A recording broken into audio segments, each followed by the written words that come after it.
मोरया. गणपती बाप्पा मोरया. स्वाहा श्री सत्यविनायकाय गंगाय विरवाराय नमः. ज्या विड्यावरती या फळ्यावरती पाणी सोडा मुखा. नारायणाय नमः. माधवाय नमः.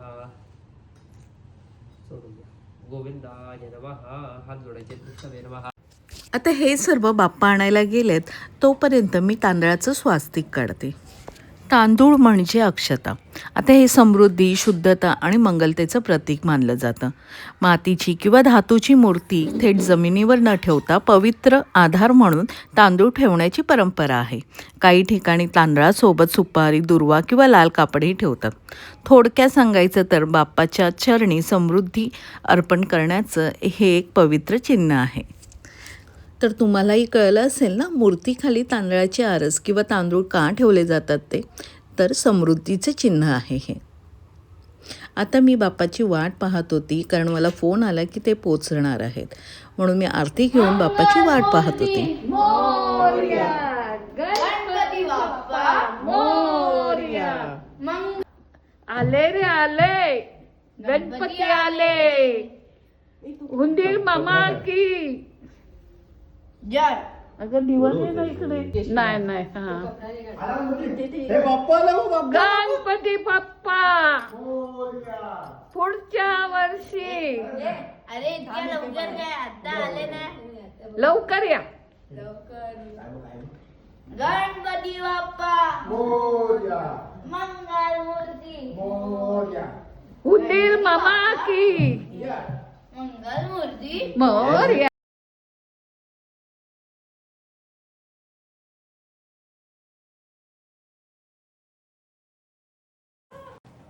गणपती बाप्पा मोरया. तुला टाकेल. मंगल मूर्ती मोरया. अरे गणपती बाप्पा मोरया. मंगल मूर्ती मोरया. गणपती बाप्पा. बाप्पाचं आगमन आदल्या रात्री झालं कारण बाप्पाचं पूजा होती, पुन्हा सत्यविनायकची पूजा होती. मग घाई नको व्हायला म्हणून आदल्या रात्री बाप्पांना आगमन केलं. आता त्यामुळे ना मग खूप छान असं मस्त असं वाटत होतं, एकदम फील येत होतं. आणि मुलांना काय अजून एक कारण हवं, मग त्यांनी रात्री आईस्क्रीम ऑर्डर केलं आणि आईस्क्रीम एन्जॉय केलं. नेक्स्ट डे मॉर्निंगला मुलांना ना दुर्वा निवडायला लावलं. जे मी लहानपणी आमचं काम असायचं की बाप्पा आले की दुर्वा निवडून ठेवायच्या, तर ते काम करत होते. तर माझं बालपण मला आठवलं. आता ह्या बाप्पाची मूर्ती आहे ना, मस्त अशी अभ्यास करताना, लिहिताना आहे. तर आता माझी मुलं टीनेजमध्ये आले, तर हे बाप्पाचं प्रतीक बघून तेही थोडे इन्स्पायर व्हावं अभ्यास करायला, असं शेवटी आई वडील होतं, आम्हाला ते फील होतंच. आता पूजेसाठी सोहळं नेसवत आहेत काका. मस्तपैकी असं पिवळं सोहळं नेसून आज पूजा होणार होती. आणि मग पूजेला सुरुवात झाली. मस्तपैकी बाप्पाची स्थापना करून पूजा संपन्न झाली.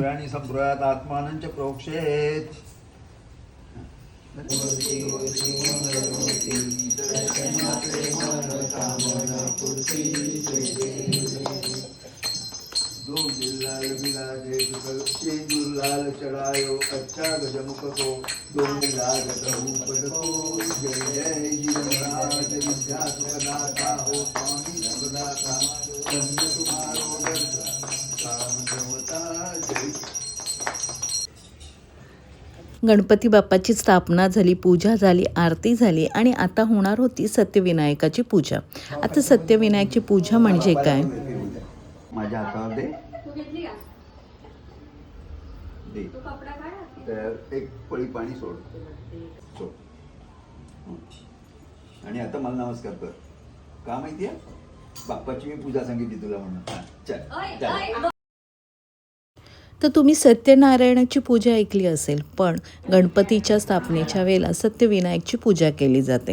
आता सत्यविनायकाची पूजा का करावी? गणपती बाप्पांना विघ्नहर्ता म्हटलं जातं. मग घरातली जी विघ्न आहे ती टाळावीत, त्यासाठी सत्यविनायकाची पूजा केली जाते. त्यामुळे घरातली नकारात्मकता दूर होते.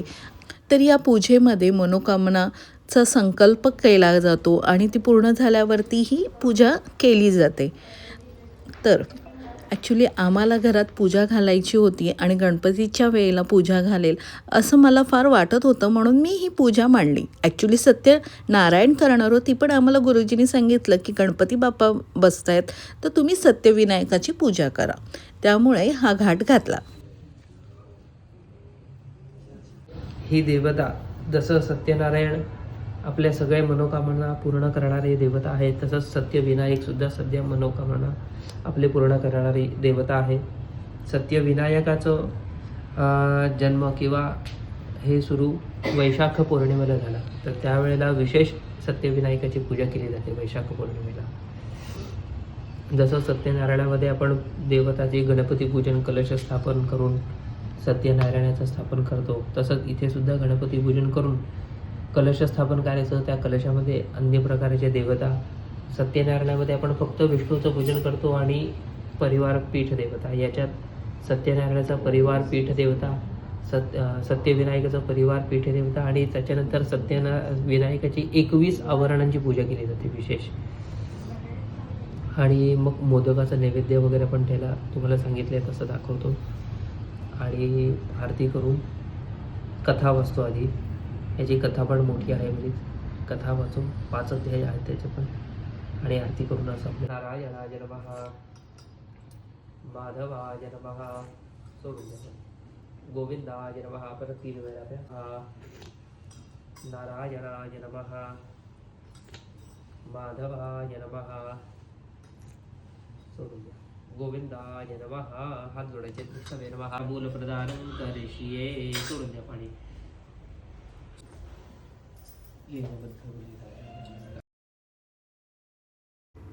आता ही पूजा अराऊंड 2 ते 2.5 तास चालली. यामध्ये गणपतीचं पूजन होतं, गणपतीची कथा वाचली जाते आणि असं सत्यविनायकाची पूजा सुरुवात झाली आणि 2-2.5 तास त्याचं पूर्ण संपायला लागले. ज्या विड्यावरती या फळ्यावरती पाणी सोडा. लाडधे नारिकेल वलंच समर्पयामी. ओम हुरबसवाशी सत्यविनायकाय सांगायचं परिवाराय नमः. फळी ठेवून द्या.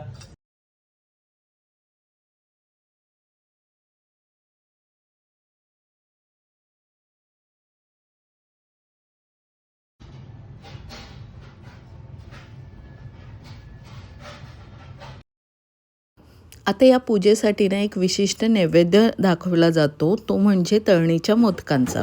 आता हे ना उदय थोडासा कन्फ्यूज झाला जेव्हा गुरुजींनी फोनवरती सांगितलं की माव्याचा मोदक लागणार आहे, त्यामुळे आम्हालाही पटकन कळलं नाही की काय आहे ते. पण जेव्हा गुरुजी इथे आले तेव्हा मला त्यांनी सांगितलं, तेव्हा मला कळलं. पण आम्ही आहे ना असे रेडीमेड मावाचे मोदक आणून ठेवले होते नैवेद्यासाठी, कारण माव्याचे मोदकाचा नैवेद्य ते बोलले होते, पण असं तळणीच्या मोदकाचं कळलं नाही. तर मग त्यांनी सांगितलं की संध्याकाळी करून तो दाखवा. तर हे ना गव्हाचं पीठ असं 1.25 पेला असं माप घेऊन सगळं मावा, 1.25 पेला आणि सुकं खोबरं असं करून मग मी संध्याकाळी हे मोदक केले. तर या पूजेला गव्हा रवा मिक्स असं आणि त्यामध्ये मावा टाकून तीळ भाजून टाकायचे, गूळ टाकायचे आणि त्याचे मोदक या पूजेच्या नैवेद्यासाठी लागतात आणि हे तुपामध्ये तळायचे असतात. आणि संध्याकाळी सगळ्या बायकाही आल्या होत्या दर्शनासाठी आणि मग मी माझं छोटं हळदी कुंकू होतं, त्यानिमित्ताने हळदी कुंकूचा समारंभसुद्धा केला की या निमित्ताने सर्वजण दर्शनाला येतील आणि मग मी हळदी कुंकू करेल. तर मध्ये मध्ये तेही चालू होतं. मग अर्धे मोदक तळून झाले आणि मग आम्ही ते नैवेद्य दाखवलं.